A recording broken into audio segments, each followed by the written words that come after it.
Okay, here we go with the next chapter, The Camouflaged Robot, chapter 18. And when we last left off on chapter 17, Roz had been observing the camouflaged insect. As you know, reader, Roz had always liked to keep herself as clean as possible. But her desire to stay alive was stronger than her desire to stay clean, and our robot decided it was time she got dirty. Roz was going to camouflage herself. As she'd gotten the idea from the stick insect, but Roz quickly realized that camouflaging herself as a twig was out of the question. No, the robot would have to blend into the landscape itself. She began by smearing handfuls of thick mud over her entire body. Then she plucked ferns and grasses from the ground and sank their roots into her new muddy coating.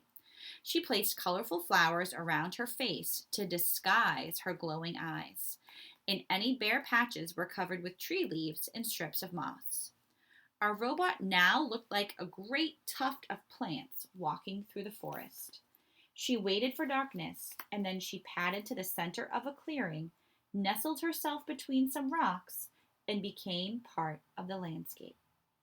A few hours later, the sky was brightening, the fog was lifting, the nighttime animals were slinking home, and the daytime animals were beginning to stir. It was just an ordinary morning on the island. Here is the illustration of Roz camouflaging herself.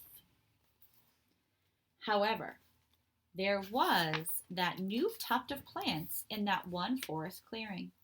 Only the bees had noticed the tuft. They buzzed around it, completely unaware that the robot was hidden beneath. And so Roz sat there, right in the open, yet completely unseen, and observed the wilderness around her. She watched flowers slowly turn toward the sun.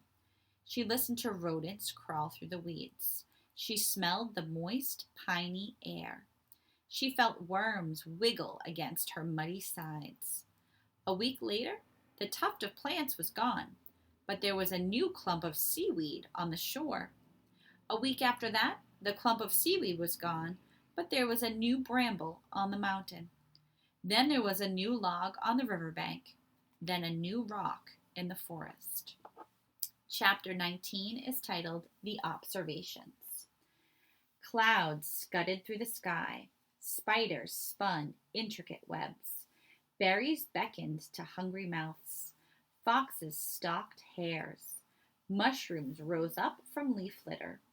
Turtles plopped into ponds. Moss spread across tree roots. Vultures hunched over carcasses. Ocean waves beat against the coastline. Tadpoles became frogs. Caterpillars became butterflies. A camouflaged robot observed it all. In chapter 20 is titled The Language of the Animals. It started with the birds. They had always been skittish when the robot was near. They would stare and screech and then scatter. But now that Roz was camouflaged, she could secretly observe their normal behavior right up close. Roz noticed chickadees fluttering through the same flowers and singing the same song every morning. She noticed a lark who swooped down to the same rock and sang the same song every afternoon. She noticed the same two magpies singing to each other from across the same meadow every evening. After weeks of robotically studying the birds, Roz knew what each bird would sing, when they would sing, and eventually why they would sing.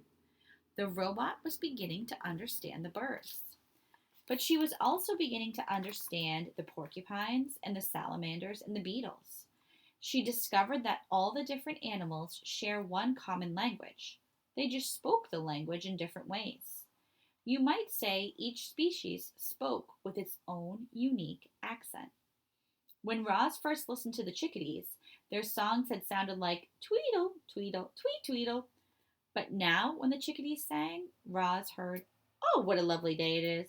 Oh, what a lovely day it is." And here's one of the birds. Deer spoke mostly with their bodies.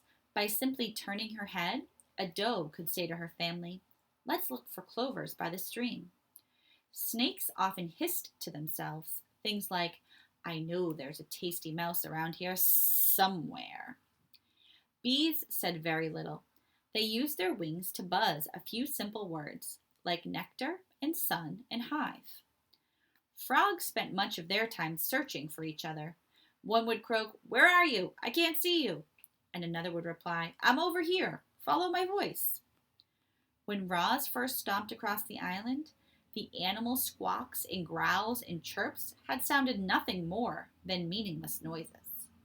But she no longer heard animal noises. Now she heard animal words. And the next chapter, chapter 21, is titled The Introduction.